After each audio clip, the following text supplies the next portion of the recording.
एक गांव था जहां एक पुराना हवेली खंडहर में बदल चुका था। लोग कहते थे कि वहां भूतों का बसेरा है। किसी भी बहादुर ने वहां रात बिताने की हिम्मत नहीं की थी। एक दिन गांव का एक नौजवान जिसका नाम अर्जुन था ने अपने दोस्तों के साथ शर्त लगाई कि वह उस हवेली में रात गुजार सकता है।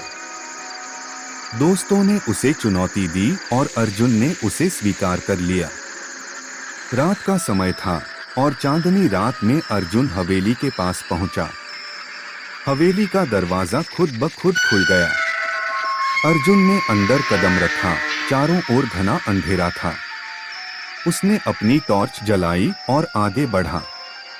हवेली के अंदर की दीवारों पर पुराने चित्र और फटे हुए पर्दे लटक रहे थे।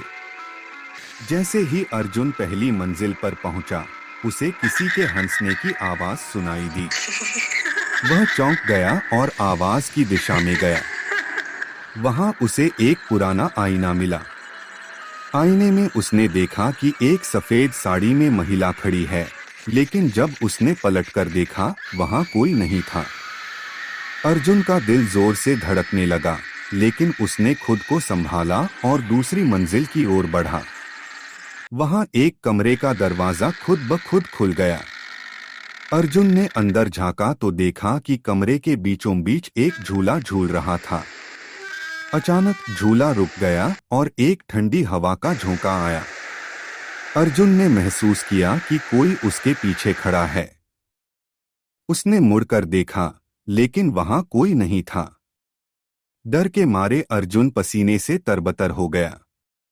उसने वापस जाने का फैसला किया, लेकिन जैसे ही वह सीढ़ियों की ओर बढ़ा, उसे किसी ने पीछे से धक्का दिया। अर्जुन गिरते गिरते बचा और किसी तरह खुद को संभाला। उसने अपनी सारी हिम्मत जुटाई और भागते हुए हवेली से बाहर निकल गया। अगले दिन गांव वालों ने अर्जुन को बेहोशी की हालत में हवेली के बाहर पाया। जब अर्जुन को होश आया तो उसने बताया कि हवेली में सच में भूतों का साया है। इसके बाद गांव के लोगों ने उस हवेली के पास जाना छोड़ दिया और उसे हमेशा के लिए बंद कर दिया।